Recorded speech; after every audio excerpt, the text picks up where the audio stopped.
Efésios, no capítulo 6,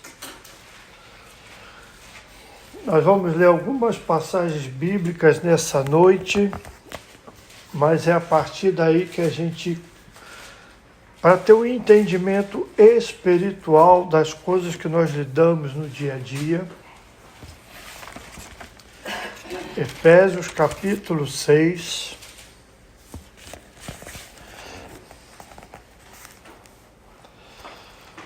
A gente vai começar a ler no verso 10. Antes que você leia o verso 10, preste atenção no que eu vou ler aqui, olha. Para que agora, pela igreja, a multiforme sabedoria de Deus seja conhecida dos principados e potestades nos céus. Isso está em Efésios 3:10. É pela igreja que Deus se revela a sabedoria dele, não só na humanidade, mas também para principados e potestades nas regiões celestiais. Então vamos agora a Efésios 6, vamos ler o verso 10 até o verso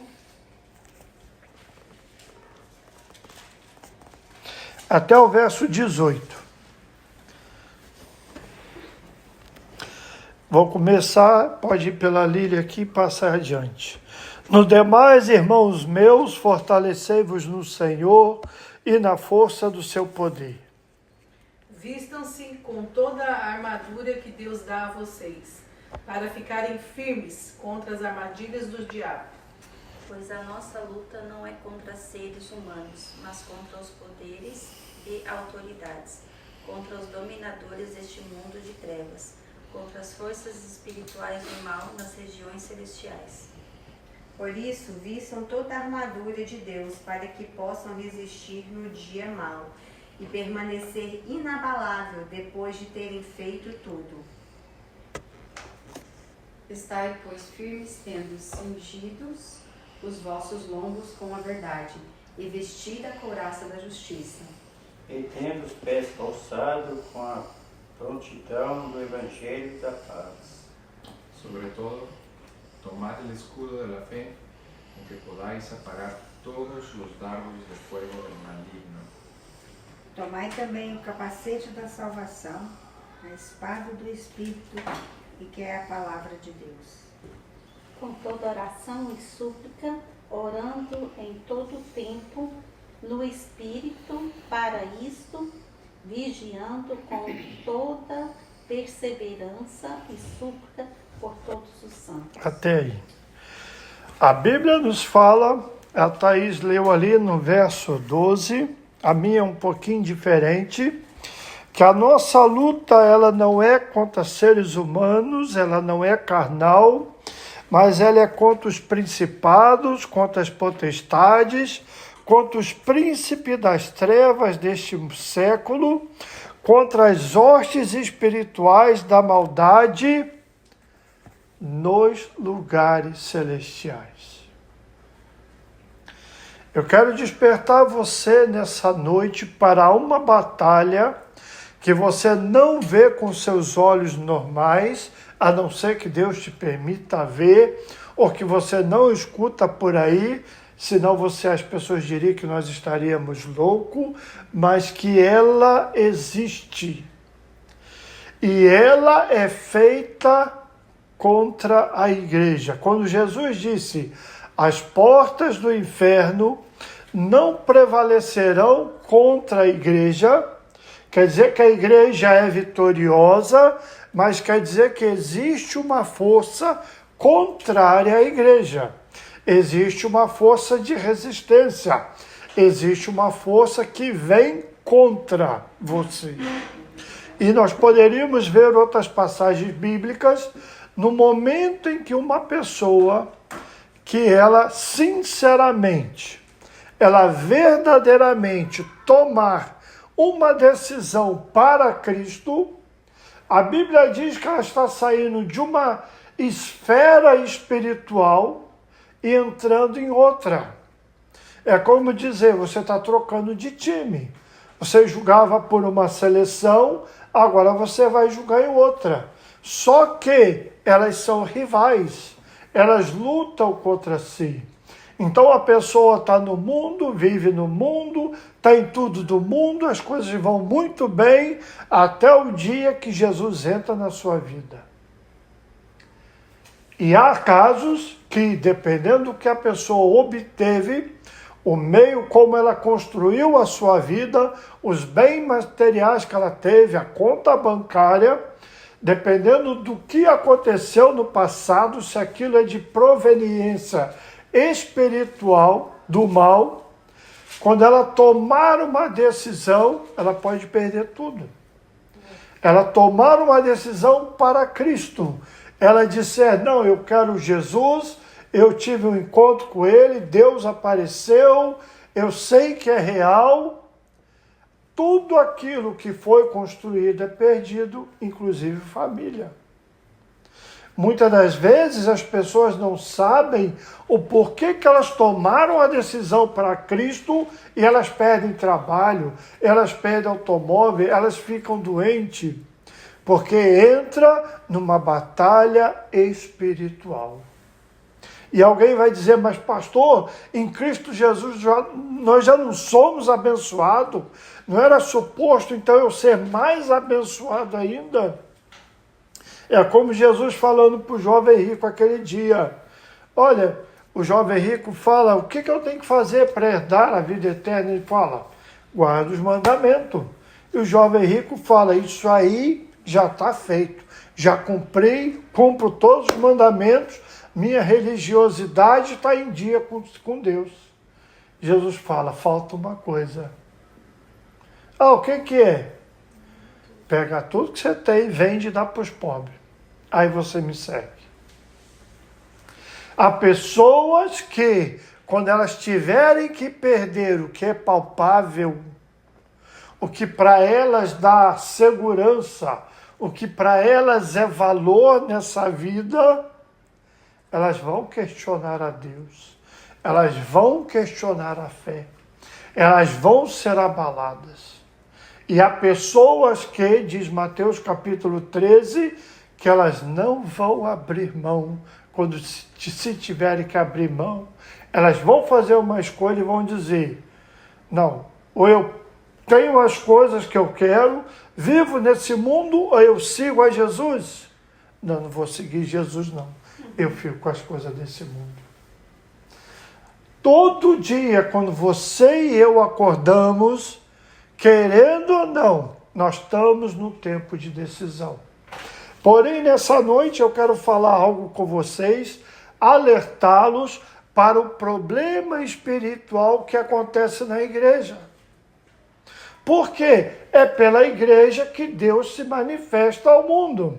É pela igreja que Deus dá testemunho de você. Por exemplo, quando Davi peca lá com Batseba, Deus fala, olha, o teu pecado foi perdoado, mas por causa do teu pecado, o Senhor, o nome do Senhor foi blasfemado. Nossa conduta, nossas escolhas também trazem glória para Deus. Não é só quando eu me ajoelho para orar, ou é quando eu estou em frente, por exemplo, a um culto, ou uma religião, ou a pregação. No dia a dia, tudo que nós falamos, tudo que nós botamos na frente para assistir, tudo que nós ouvimos, também traz glória para Deus ou não. Só que nessa noite eu quero falar de principados e potestades. Isso não é fácil. Você já espera ter resistência e eu gostaria que você só fizesse uma oração comigo e diz assim, Senhor Jesus, me deixa acordado, para ouvir tua palavra, em nome de Jesus. Amém. Agora abra sua Bíblia comigo lá em 1 Reis, no capítulo 16.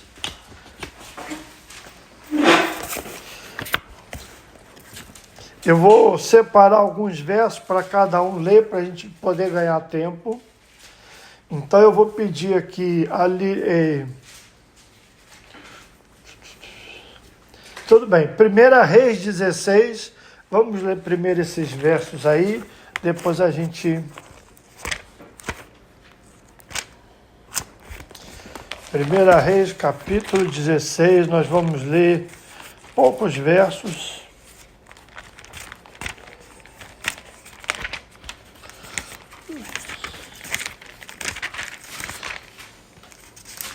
Vamos ler o verso 29 até o 33. 1 Reis 16, do 29 ao 33. Nós vimos em Efésios capítulo 6 que você tem que vestir uma armadura para lutar. No tempo que o apóstolo Paulo escreve aquela carta, ele está fazendo menção a algo que seria muito comum para as pessoas daquele tempo, que estava no tempo do Império Romano. Então você estaria no dia a dia, você iria na feira, no mercado, você ia fazer uma compra, você ia para um templo, você passaria e veria os soldados romanos policiando a rua.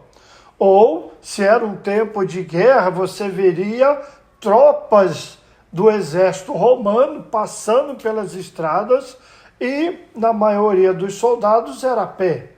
Então, só os de mais alta posição hierárquica teria cavalos, carroça, mas a galera do soldado raso tinha que andar a pé.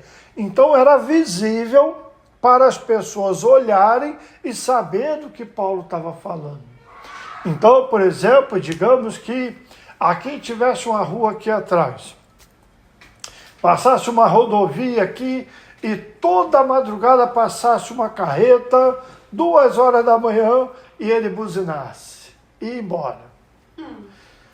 Todo dia, toda semana, já sabia que se você era um morador, diria 2 horas da manhã, ou se não, por exemplo, eu já morei perto de linha de trem, aqui, parece brincadeira, de madrugada, é aqueles trem não de passageiro, mas de vagões, eles tocam a corneta toda vez que vai passar uma, como que diz? Encruzilhada? Uma encruzilhada, né?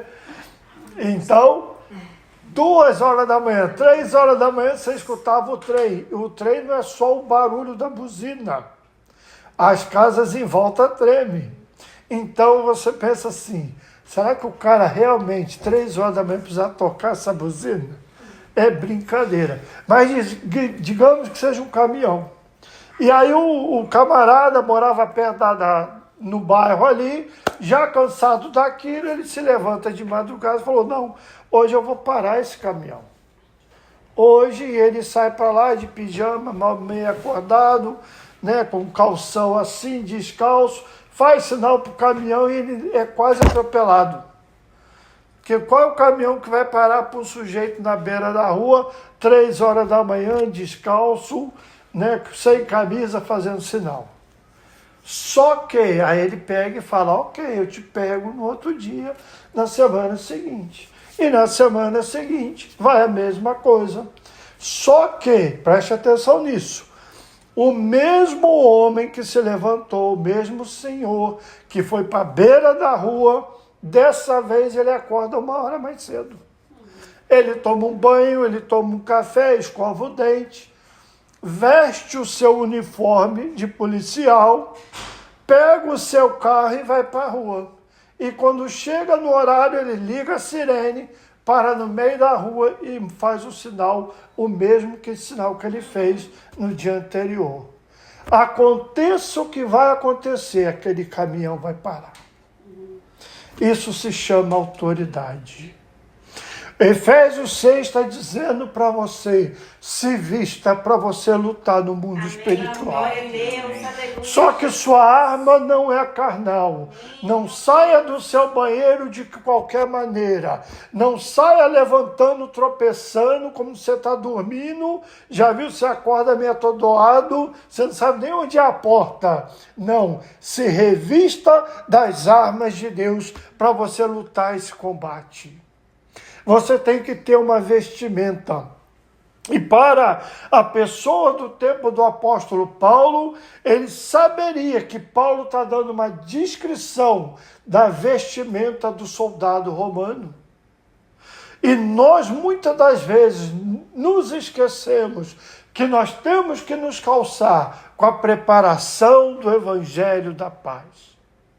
Não existe um outro evangelho, não existe outra mensagem. Contra essa hoste de demônios, só existe o evangelho de Jesus Cristo. E a Bíblia diz que você tem uma espada que é a palavra de Deus. Não adianta a gente querer uma religião que arrancou a Bíblia fora. Não adianta a gente louvar, orar e tirar a Bíblia. Não adianta a gente ter tradições que vieram do passado, que são cristãs, que são históricas, mas que não têm a Bíblia. A espada do cristão é a palavra de Deus. E ele diz, e o teu escudo é a tua fé. Se revista da sua fé em Jesus Cristo, põe a sua capacete da salvação, guarda os teus pensamentos, guarda o que está vindo nos teus ouvidos, coloca a tua couraça, porque vai ter embate, e a couraça é que? De justiça, anda de uma maneira reta, veja como você se comporta, coloca o cinturão de quê? Da verdade, para de mentir, para dar de jeitinho, para de querer fazer as coisas tortas, começa a ter uma vida reta diante de Deus, e você vai ter autoridade para falar e parar. Mas o que foi lido? Isso tudo é para que quando vier a batalha, quando tudo acontecer, você continuar firme. É para você continuar na fé. Aconteça o que acontecer, é para você ficar na mesma posição que Deus te chamou, e é Ele que te garante a vitória. Só que agora a gente vai entrar aqui em 1 Reis 16. Vamos pedir para ler o verso do 29 ao 33. Alguém pode ler, por favor? No 38º ano do reinado de Asa, rei de Judá, Acabe, filho de Omri, tornou-se rei de Israel, e reinou 22 anos sobre Israel em Samaria. Acabe, filho de Omri, fez o que o Senhor reprova, mais do que qualquer outro antes dele. Ele não apenas achou que não tinha importância cometer os pecados de Jeroboá, filho de Rebate, mas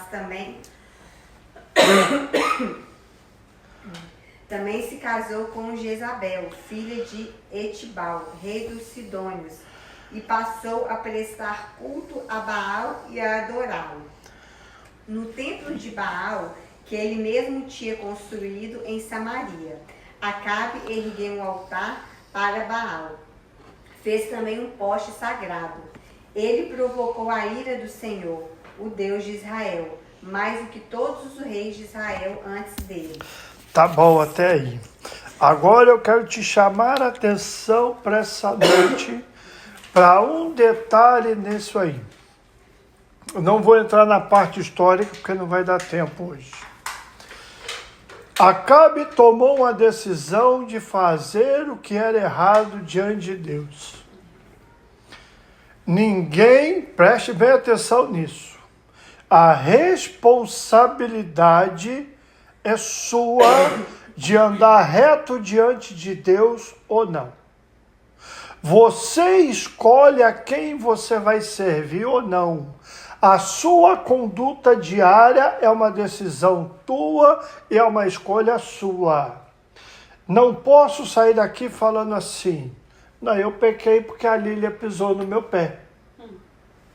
Não, a Líria me aborreceu, eu fui ali e fumei um cigarro. Ah, não, a Thaís falou mal de mim. Também eu vou lá pro bar, vou encher a cara. O que a outra pessoa faz, seja ela quem for, ela vai dar conta de si a Deus se é certo ou se é errado. Mas não pode ser uma desculpa para você errar. Uma coisa é você ser uma criança abaixo de 10 anos de idade que você está aprendendo. Outra coisa é você ser um adulto culpando os outros pelos atos que você conscientemente faz. Deus não te tem por inocente. Você não tem a inocência de uma criança que não sabe o certo do errado. Por exemplo, se vier uma criança botar um dedo na tomada aqui, ela está fazendo vai aprendendo a experiência. Ela fala, não põe seu dedinho aí, vai levar choque. Até o dia que ela levar o choque, aprendeu o que é o choque. Mas ela não tem a consciência do que ela está fazendo pela maldade. É um experimento, ela está testando, ela está aprendendo. Agora, o adulto, ele não vai encher um copo de bebida alcoólica, vai se embriagar e dizer que foi os outros. Por quê? Ele foi, ele comprou, ele bebeu, ele quis fazer.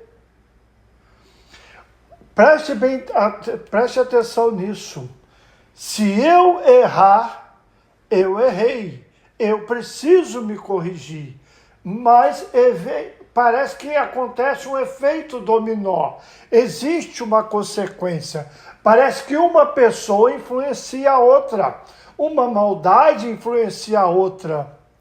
Então, você tem que parar e perguntar, por que eu vou fazer isso?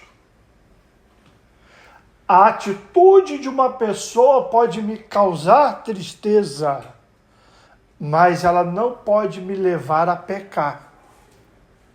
Eu posso ficar aborrecido com alguém, mas não quer dizer que eu tenho que ir lá e matar a pessoa. Lembra de Caim e Abel. Deus fala para Caim, Caim, o pecado está batendo a tua porta. Cabe a você dominá-lo. Problema de Caim não foi Abel. Então Acabe aqui está fazendo o que é errado diante de Deus. E ele não só faz o que é errado, que ele toma mais uma decisão. Eu vou buscar alguém para me ajudar a errar mais ainda. E ele vai se casar com essa mulher chamada Jezabel. Bom, agora a gente vai espalhar, eu vou pedir, então, que você aqui abre em 1 Reis 18, 1 Reis 19,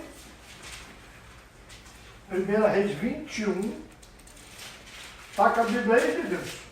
Estou meu celular. Oi? Meu celular. Celular.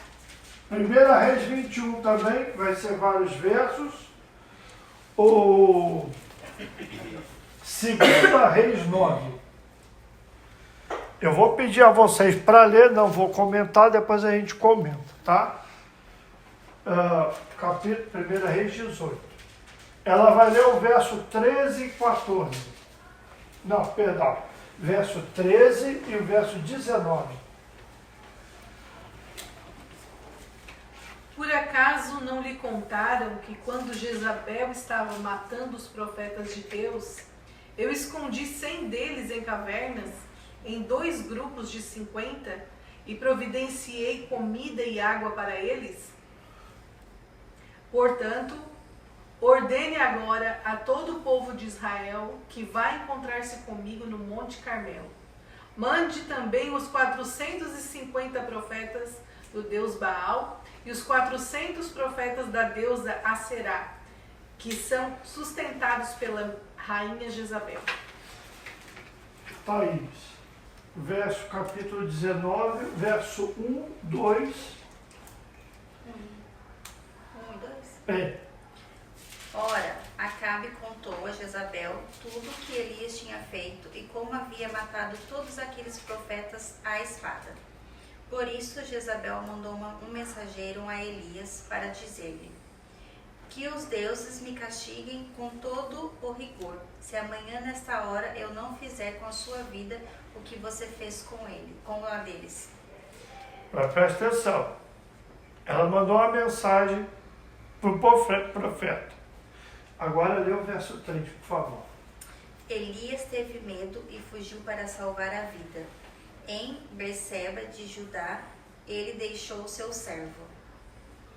Denilson, o capítulo 21, lê do 5 ao 10. Jezabel, sua mulher, entrou e lhe perguntou: por que você está tão aborrecido? Por que não come?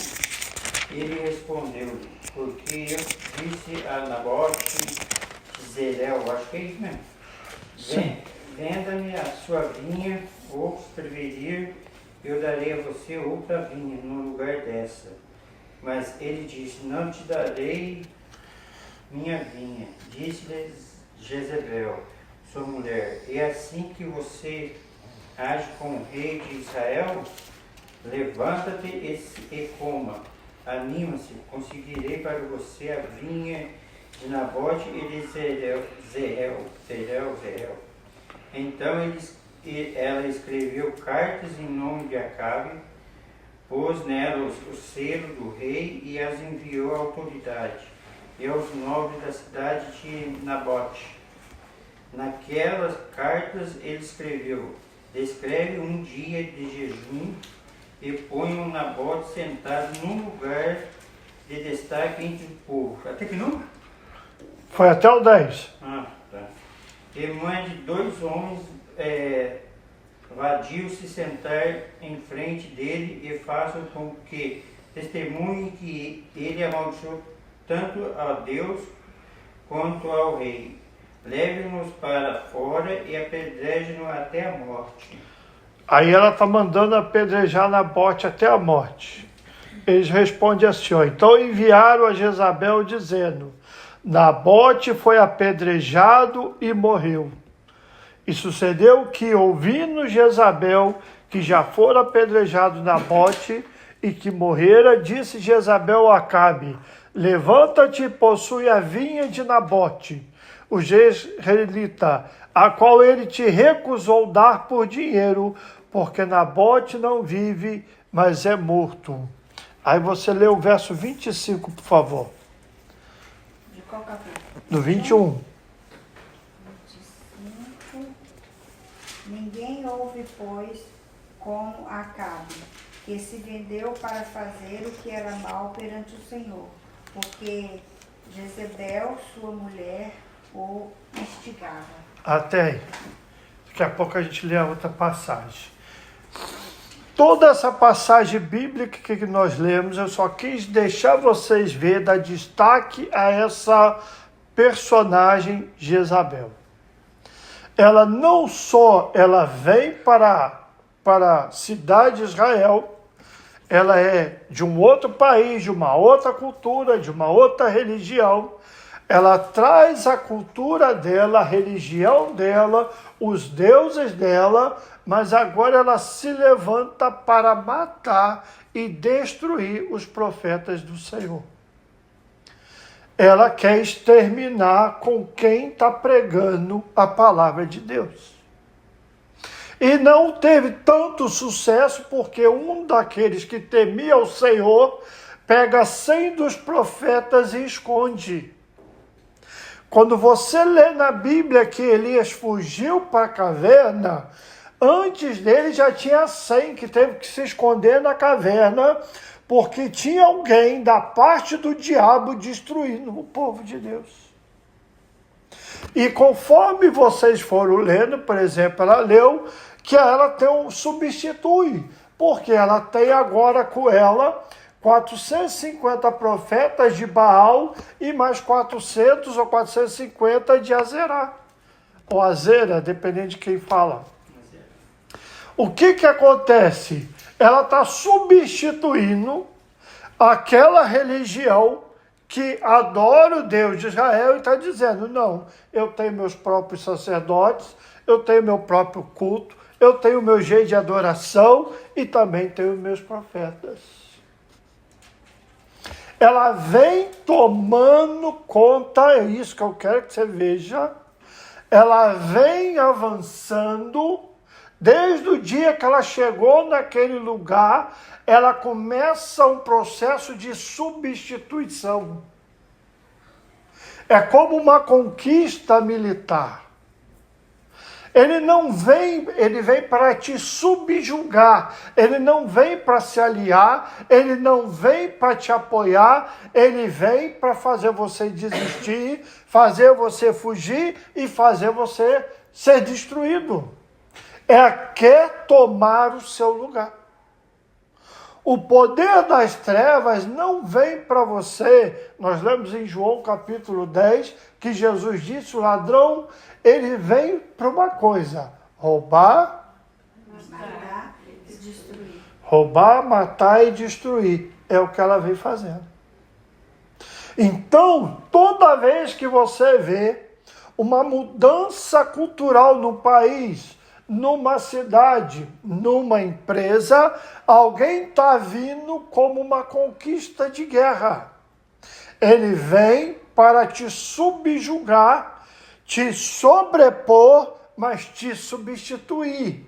E, se preciso for, vai te tirar do caminho. É muito comum, por exemplo, numa empresa, quando muda a diretoria ou muda a chefia, muita gente é mandada embora. E vai se abrir nova contratação. Por quê? Eles não querem alguém que tenha a política da empresa antiga. Eles não querem alguém que tenha resistência às novidades, à nova implantação das regras. Então você tira o que é velho, traz o que é novo, que fala a tua língua, que aceita as tuas regras e que vai estar debaixo do teu domínio. E muitas das vezes nós, na igreja, não percebemos isso. Que nem todo mundo que entra na igreja entra para somar. Ou entra para abençoar. A pessoa vem para dividir. A pessoa não vem com intenção espiritual boa, vem com intenção maligna. Houve um caso, anos atrás, a pessoa me convidou para visitar a igreja dela. Estavam fazendo um programa novo, alguma coisa que eles estavam fazendo na igreja, ele me chamou para conhecer. E eu fui uma semana, assisti uma reunião, achei bonito. Aí ele me chamou na segunda semana, eu fui de novo, observei, e aí eu pensei assim, ué, não é o que eu vi na semana passada. Aí eu já fui na terceira. E eu disse e falei para ele assim, tem algo errado acontecendo aqui. Ele não sabia, ele não percebia. Falei, alguma coisa está errada nessa igreja aqui. Por quê? Colocaram uma pessoa para trabalhar com um grupo na igreja, pode ser, por exemplo, não era o caso, mas, por exemplo, você bota alguém para trabalhar com adolescente, você coloca alguém para trabalhar com solteiro, você coloca alguém para trabalhar com os casados, você coloca alguém para trabalhar só com mulher, você coloca alguém para trabalhar só com homem. E você cria grupos e repartições na igreja. Então, nesse grupo, tinha uma pessoa que foi convidada, segundo me falaram, estava lá, mas estava fazendo algo que era oposto, que era contrário à liderança da igreja. E eles não percebiam. E eu falei, alguma coisa está errada, porque Jesus disse que de uma fonte não pode jorrar água doce e salgada, água doce e amarga. Alguma coisa estava errada. E eu comentei com ele, falei, alguma coisa está errada, mas vai orar, fala para o pessoal orar, eu não tenho que me meter, né? E passou o tempo e realmente veio um problema. Havia alguém que queria tomar a igreja. A pessoa não estava ali com a intenção, eu vim para somar, estou aqui, não, ela veio para conquistar, para dividir e para sobrepor. E muitas das vezes acontece isso em muitas igrejas, seja com homem ou seja com mulher. E nós, como igreja, precisamos entender que por trás disso existe uma influência maligna. Por quê? Se eu posso parar o louvor da Thaís, eu sei que aqui não vai ter louvor. Então você vai perceber, se não percebeu, a partir de hoje, qualquer lugar que você for, qualquer cidade que você for parar, morar, qualquer igreja que você for visitar, você vai notar de algo. Que alguém, por exemplo, vamos supor que a Thaís aqui começa a ver um louvor. Alguém começa a fazer um barulho. Alguém começa a fazer um movimento estranho. Alguém começa a atrapalhar o louvor. Você até então não via isso como que espiritual. Mas você vê, por exemplo, eu não vou citar muitos exemplos não, porque vai demorar. A atenção vai para a pessoa. A atenção vai para a criança. A atenção vai para o barulho. Você não percebeu, mas o culto que você veio para dar a Deus, você agora está disperso. Ou a pessoa começa a falar alto na hora da pregação. A pessoa interrompe, a pessoa fica fazendo piada. E até então você achava normal. Não é normal. Ele quer parar a voz profética, quer parar a pregação da palavra de Deus. Sem a palavra de Deus você não tem a espada do Espírito. Sem a palavra de Deus, como você vai levantar o escudo da fé? Sem a palavra de Deus, que capacete da salvação você vai vestir? Aonde que está o evangelho da paz? De qual lugar que você está tirando esse evangelho? Toda vez que você vê, principalmente na hora da mensagem, em que um pastor vai pregar, em que um missionário está falando, você começar a ver interrupções, você já sabe, tem um espírito trabalhando ali. Alguém quer manipular algo. E tem um testemunho de um homem lá no Brasil, que ele falava quando ele entrou na igreja, ele entrou com uma intenção ruim no culto. Só que tudo que ele pensava em fazer, ele falou que tinha uma missionária pregando no púlpito, que do púlpito ela falava o que ele pensava. E ele falou que aquilo incomodou ele. Que tudo que ele pensava em fazer, ela de lá ela falava. E ele se sentia amarrado por demônios. E aí ela de lá falava, aqui eles não têm poder nenhum. Aqui está amarrado em nome de Jesus. Então todo lugar, não é, gente, todo culto evangélico verdadeiro, onde há ministração da palavra de Deus, você começou a ver interrupção, gente movimentando, barulho, tudo tirando a atenção, está roubando o culto a Deus. Nós não viemos aqui essa noite para comer feijoada. Nós não voltamos aqui essa noite porque teve um churrasco. Nós viemos para ouvir a palavra de Deus, para dobrar o joelho em oração, para adorar a Deus, para parar um minuto na semana e dizer, Senhor, minhas baterias estão fracas, bota a carga aqui. Senhor, não estou conseguindo orar, deixa eu orar com meus irmãos. É como que você entra numa batalha espiritual, porém agora com a igreja você está dentro de uma bolha. Então vem embates que você não percebe, mas porque está vindo sobre a igreja, e a igreja está orando, e a igreja está pregando, a igreja está jejuando. Essa é a importância da igreja na vida da pessoa.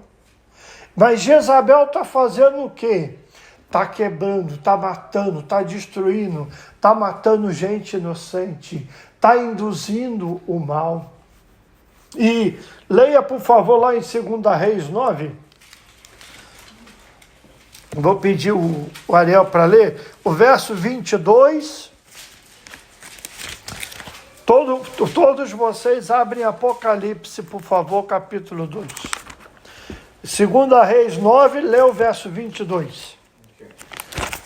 Quando viu Joram a Jehu, dijo: ¿Hay paz, Jehu? Y él respondió: ¿Qué paz con las fornicaciones de Jezabel, tu madre, y sus muchas hechicerías? E com as suas, ele pergunta, tem paz? Ele fala, que paz?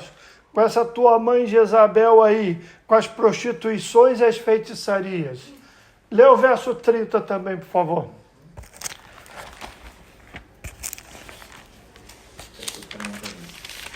Vino después Jehu a Jezreel, y cuando Jezabel lo oyó, se pintó los ojos con antimonio, y atavió su cabeza y se asomó a una ventana.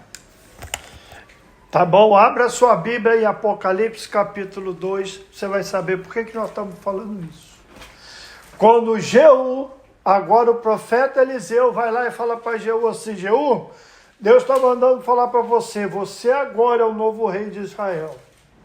Quando Jeú sai para ir lá, ela ouve que ele está vindo e ela se maqueia. Ela se prepara, ela conhecia a arte da sedução. Gente que promove imoralidade sexual está debaixo de um espírito de luxúria.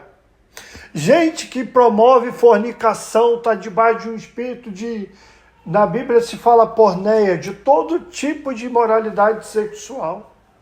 Então ela sabe o que tem que fazer para seduzir o homem.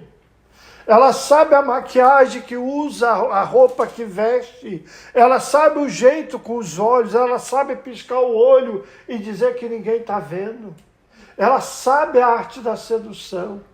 Por que nós estamos falando tudo isso nessa noite? Apocalipse capítulo 2, vamos ler o verso 18 até...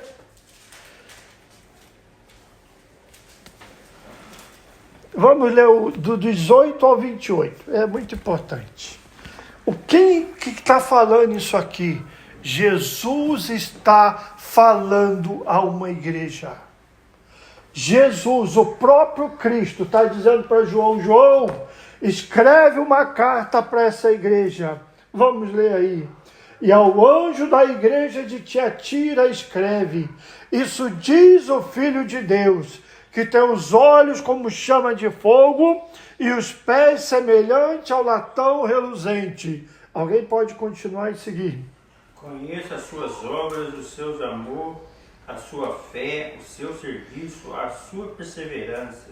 E sei que você está fazendo mais agora do que no princípio. Outra pessoa, ouvinte.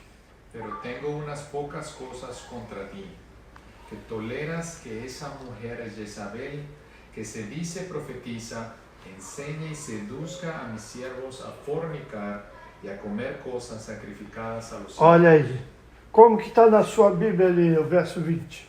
Porém, tenho contra vocês uma coisa, é que toleram Jezabel, aquela mulher que diz que é profetiza. Ela leva os meus servos para o mau caminho, ensinando-os a cometer imoralidade sexual e a comerem alimentos que foram oferecidos a ídolos. Outra pessoa, 21. Dei-lhe tempo para que se arrependa-se da sua imoralidade, mas ela não quer se arrepender. 22. Por isso vou fazê-la adoecer e trarei grande sofrimento aos que cometem adultério com ela, a não ser que se arrependam das obras que ela pratica. 23. Matarei os filhos desse... Só um minuto. Pode ir. 23. Matarei os seus filhos e de todas as igrejas comentarão que eu sou aquele que sonda as mentes dos corações e vos darei a cada um segundo as vossas obras. 24. Mas eu vos digo a vós e aos restantes que estão em Tiatira, a todos quanto não têm essa doutrina e não conheceram, como dizem, as profundezas de Satanás, que outra carga não vos porei. Como é que está na sua Bíblia, Thaís? O verso 24. Aos demais que estão a Tiatira, a vocês que não seguem a doutrina dela e não aprenderam como eles dizem, os profundos segredos de Satanás. Digo, não porei outra carga sobre vocês. 25. Então somente apegue-se com firmeza ao que você tem, até que eu venha. 26. Al que venciere y guardare mis obras hasta el fin, yo le daré autoridad sobre las naciones. 27. Com vara de ferros as regerá, quebrando-as como são quebrados os vasos do oleiro. Assim como também recebi a autoridade do meu Pai. 28. Assim como também eu recebi meu Pai, dar-te-ei ainda a estrela da manhã. 29. Aquele que tem ouvidos, ouça o que o Espírito diz à igreja. Então aqui você está vendo por que você está aprendendo isso nessa noite. Você tem uma igreja, ela é boa, ela tem boas obras, ela tem fé, ela está uma igreja que está tudo bem. Porém tem uma coisa, tem uma Jezabel aí nesse meio. Como que pode uma mulher do passado ser manifestada agora numa igreja muitos anos depois?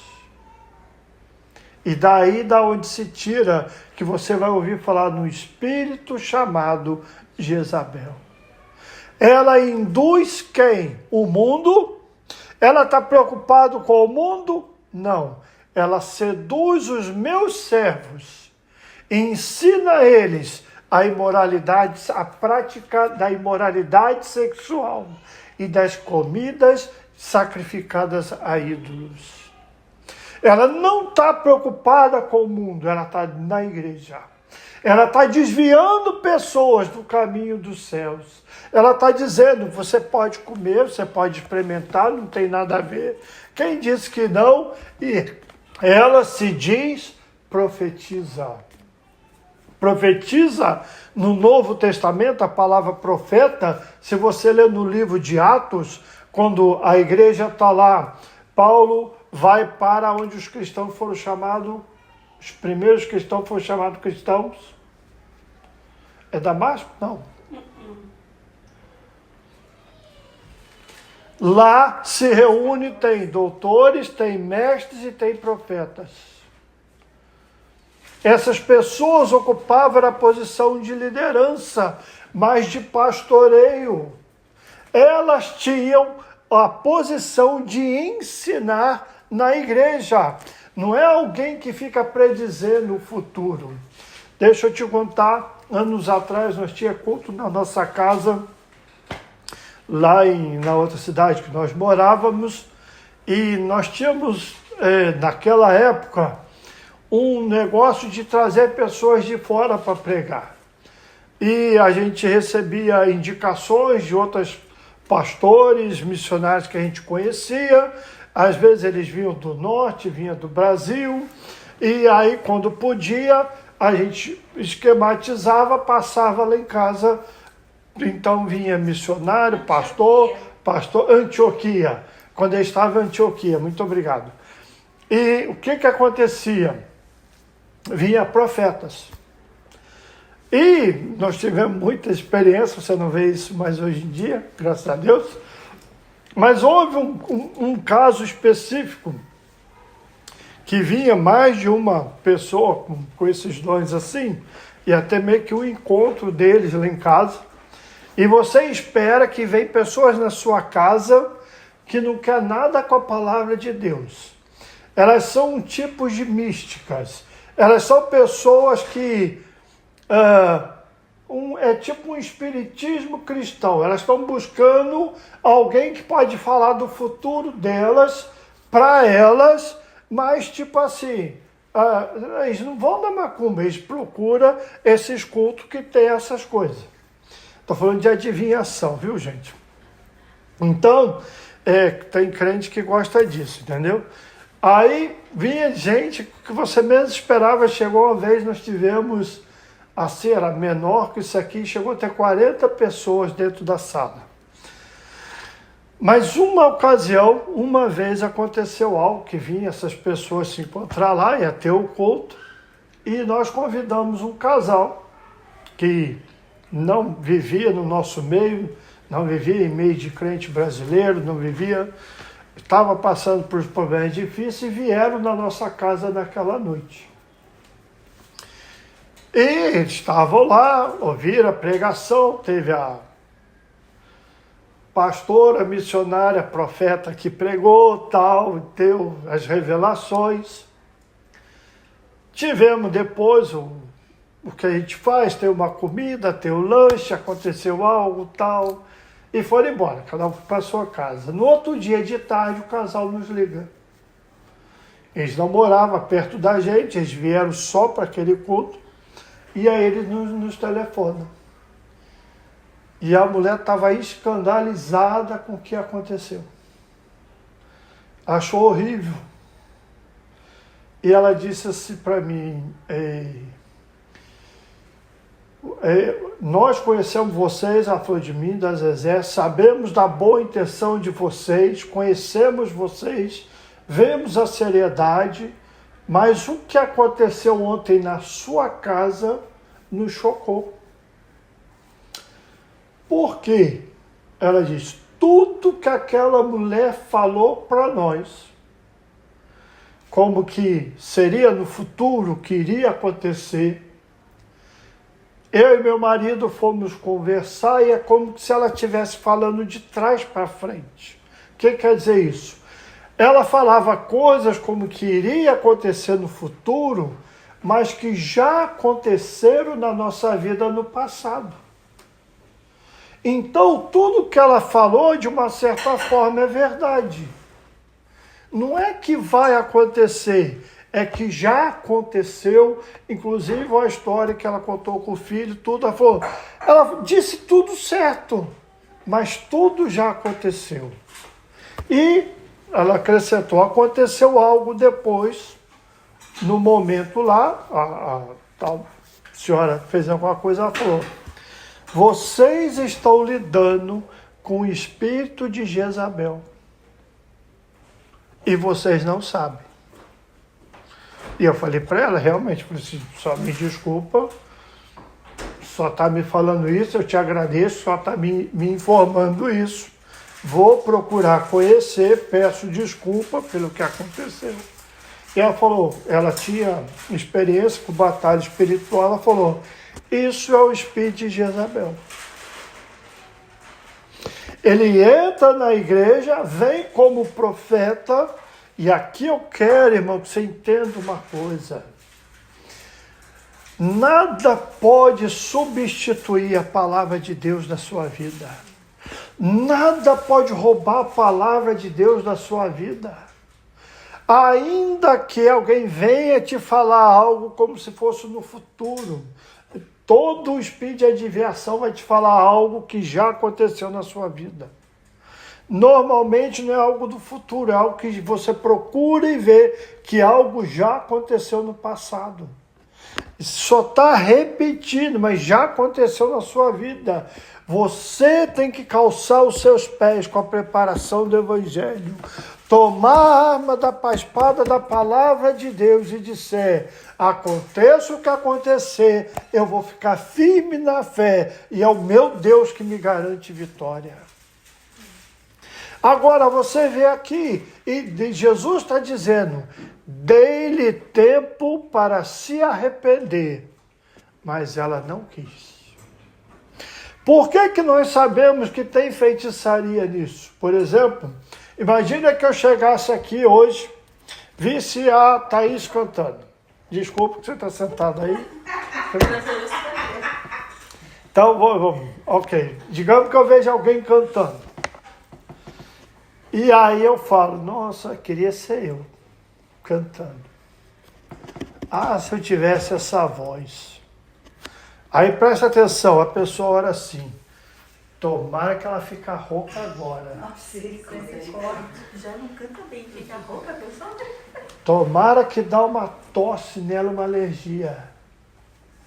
Isso é a macumba evangélica, gente. Oração contrária. É a oração contrária. É a oração que vem para roubar, para matar e para destruir. Aquela oração para destruir casamento. É aquela oração para separar casal. É aquela oração para a pessoa fechar a porta, quer dizer assim, tomara que perca o trabalho. Tomara que seja botado para fora daquela casa. Tomara que perca o carro, tenha que ser restituído. São aquelas orações que está sendo feito para dizer assim, tomara que Deus amarre o caminho dela. Isso é demoníaco. Isso não é cristão, isso não é Espírito Santo. Isso é influência de demônio. A pessoa pode estar amarga por dentro, a pessoa pode ter rancor por dentro, mas ela está dando lugar ao diabo. E o que mais tem aqui? Jesus está falando. Ainda bem que tem aí essa galera que não se meteu naquilo que eles chamam as coisas profundas de Satanás. Quem assistiu o vídeo que eu postei lá no grupo e falei que era bom vocês assistirem? Eu vi. Eu coloquei lá, não vou comentar, vai lá e assiste. Existe algo hoje, irmãos, na igreja, de uma maneira ampla. Eu não estou falando de uma igreja, eu tenho que começar da minha casa, da minha vida, do meu lar, aonde vem muito macio, vem uma conversa muito... costuma dizer que o diabo vem com sapatinho de algodão. Vem com aparência de bondade. Então a pessoa vai, por exemplo, a Lília está aqui, a amiga vai, se aproxima dela, se torna amiga, vou andar contigo, vou orar contigo, e mal sabe que a pessoa está fazendo oração para destruir sua vida. Então eu quero nessa noite despertar você para a realidade do mundo espiritual. Então, liga a TV aí, por favor, alguém que está com o controle. Quem está? Isso. Tira o som, por favor. During the debate coverage was what I thought was quite the announcement, quite the compliment from Secretary of State Blinken. Eu quero te He was in a mostrar. joint press conference, Part Hal, and he confirmed this as much, saying, quote, Iran.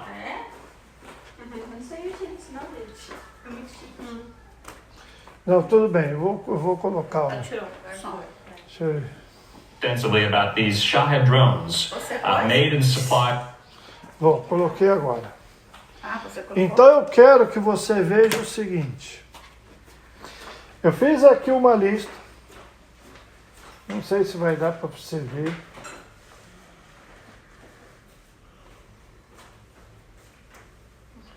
Dá para ver daí? Sim. Desvendando o espírito de Jezabel. Você entra numa igreja, você entra no culto numa casa, você entra numa congregação, por exemplo. Eu já tive igreja que era o tamanho de uma garagem de um carro. Era quem cabia ali. Eu já tive igreja que cabia 5.000 pessoas dentro. Não importa o tamanho. É isso que você precisa entender. É aonde a palavra de Deus está sendo pregada. É aonde o evangelho de Jesus está sendo colocado. O diabo vai usar astutamente pessoas para vir fazer o que não deve. Então eu quero que você passe nessa noite a te despertar isso. Que você comece a ver sinais de como que esse espírito se manifesta no meio da igreja. Não precise da macumba procurá-lo. Procure onde tem culto. Procure onde o nome de Deus está sendo glorificado. Então vai dizendo assim, algumas características que vamos encontrar serve tanto para mulheres e para homens, ok?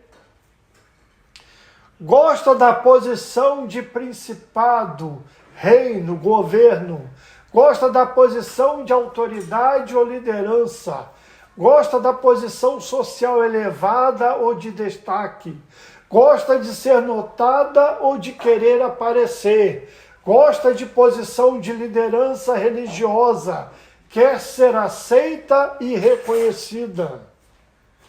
Gosta de chamar a atenção para si, gosta de seduzir ou ser admirada, gosta de controlar, dirigir, mandar, gosta de exercer domínio sobre outros, quer ser melhor ou aparentar melhor do que os outros, fala com ar de superioridade, se veste e se arruma, cabelo, maquiagem, unhas, etc., para agir, se preocupa com a aparência, quer ser sempre consultada ou tomar parte nas decisões, busca os seus próprios interesses, usa de táticas de manipulação e controle, faz calúnias, acusações e difamação de outros, mexeriqueiro ou mexeriqueira, fuxiqueira, mestre em fazer intrigas entre pessoas,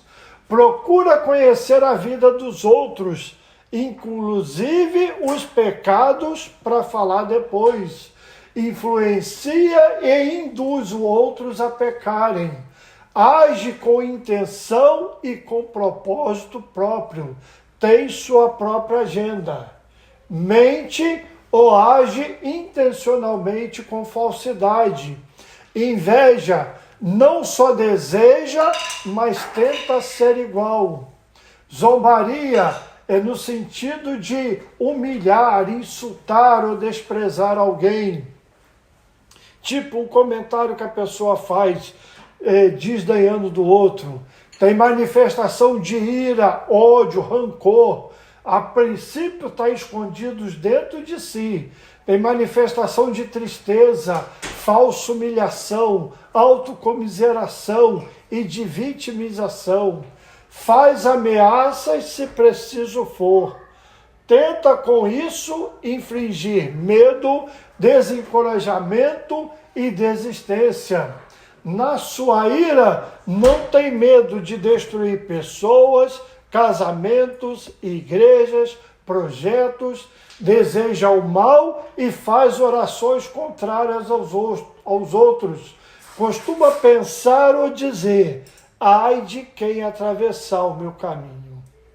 Promove a falsa religiosidade, promove a falsa espiritualidade.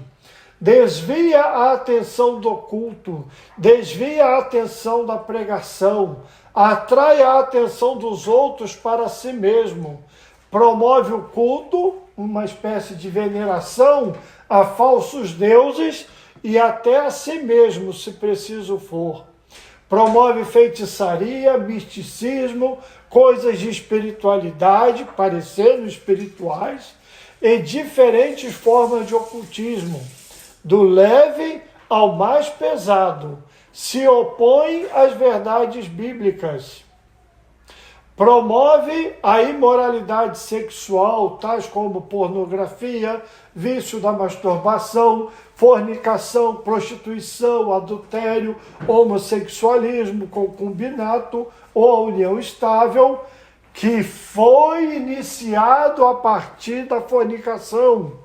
Ou diz que não é pecado assistir algo quente, ou que estimula o sexo, algo quente, ou que estimula o sexo entre o casal. Por exemplo, você vai assistir um filme pornográfico para que você tenha relação com seu marido pensando naquelas imagens. Ou gosta de falar de tópicos quentes, ou solta algo inapropriado na conversa. Expõe os pecados imoral ou sexual dos outros. Promove aquilo que é mundano dentro da igreja. Promove o ensino contra o Deus da Bíblia. Promove o ensino contra ou distorcendo a palavra de Deus. Gosta de ser e quer ser reconhecida como líder espiritual. Ela gosta de se aparentar ser líder espiritual e quer ser reconhecida como tal.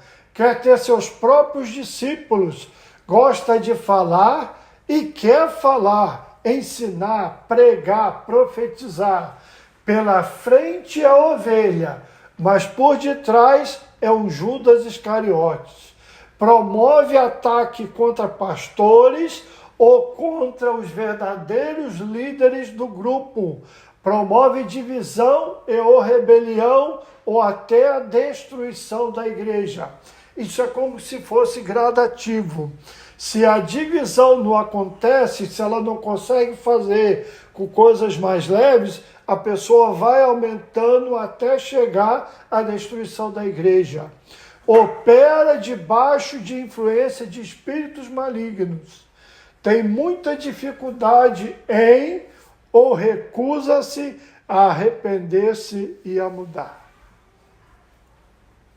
É muita coisa para uma cabeça só. Mas quando você vai numa igreja ou vai num culto, você vai, a partir de hoje, prestar atenção no comportamento das pessoas. Principalmente quem vai estar em volta de pastor. Quem vai estar em volta do líder de oração. Esse demônio gosta de casas de oração, onde tem culto de oração. Por quê? Ela se apresenta como profetisa. Então, ela se aproxima da pessoa, por exemplo, você está aqui, dá licença, se aproxima da irmã que é líder do grupo de oração, ou que prega, ou que ora pelas pessoas. Ela está aqui, ela faz igual Absalão fez com Davi. Então ela está aqui com ela, vou morar junto, isso é uma bênção, sai daqui e fala, ó, não, ela está cheia de problema em casa. Nossa, você não sabe. Eita. Ela vai salpicando no meio das pessoas contra quem é o verdadeiro líder. Então você começa a saber porque você vê o comportamento dela na frente dos outros e por trás é outro. Ou o que ela está fazendo. Por exemplo, acabou o culto aqui, saiu daqui, sentou na mesa, isso já aconteceu aqui em casa, alguém que estava aqui pode talvez lembrar da figura, a pessoa começa a contar casos de imoralidade sexual como se fosse um testemunho. Ah, eu fazia, eu praticava, eu era. Você nota que não tem arrependimento, você nota que não houve conversão. Então eu quero falar para você nessa noite, toda pessoa que aceita Jesus de verdade, ela tem que ter uma mudança de vida. Se essa mudança de vida não ocorreu, é porque não houve arrependimento nem conversão. Tudo que entrou na sua vida como prática do pecado tem que ser cortado e botado fora. Digamos que está aqui essa caixa tão bonitinha, mas está esse pedestal. Ninguém sabe. Eu ganhei de presente, viu? Na verdade, a Thaís é testemunha. Mas digamos que eu fui no lugar, por exemplo, na casa dela, ela não viu na hora da mudança, ou ela que está chegando agora de mudança, nós descarregar o caminhão, eles não perceberam, eu trouxe para casa. E eles nem notaram. Aí ela chega aqui, fala, nossa, eu tinha um negócio igual esse. Eu falo, não, eu também, eu comprei isso aqui lá na Colonial Drive. Ah, isso aqui foi uma vizinha que me deu um dia, ela estava mudando. Não, você roubou. Bota fora da sua vida. Você prostituiu, bota fora da sua vida. Há coisa, gente, que a gente faz que não vai ter correção. E aí a gente vai ter que lidar com a consequência do pecado. Hoje nós não vamos falar sobre isso. Todo pecado gera uma consequência. Todo pecado consumado gera morte. Mas tem coisas... Por exemplo, teve um pastor, ele estava reformando a igreja. Verdade isso, não é aqui nos Estados Unidos, não. E foi muito engraçado. Ele começou a reformar a igreja e viu umas pessoas trazer coisas de obra. Não, pastor, eu tenho uns tijolos lá em casa. Não, pastor, tem um cimento, tem... E ele falava, foi roubado? Aonde você conseguiu isso? Como é que isso foi parar na sua casa? E as pessoas ficavam sem jeito. Ele falou, se foi roubado, não vai botar no altar do Senhor, não. Vai e joga isso fora. Você sabe, aí falava, nos Estados Unidos, pessoas que vão trabalhar em certos lugares e levam para casa porque o cliente esqueceu. E o cliente não esqueceu. Então já aconteceu, eu tive experiência de entrar num lugar para fazer serviço, como vocês conhecem isso, estava as malas tudo lá. No controle do supervisor, aquele apartamento estava vago. E em cima das camas, videogame, headphone, tudo aquilo. E aí a pessoa aparece com um headphone novo. Ah, não, eu comprei lá no eBay. Mentira. Se você roubou, bota fora. Se você pediu emprestado e não pagou, procura consertar. Tudo que entrar na sua vida com origem do pecado, bota fora, porque junto está vindo uma consequência sobre teus filhos, sobre teus netos. Você leu aqui nessa carta que Jesus dá à igreja, no verso 23, como que está aí?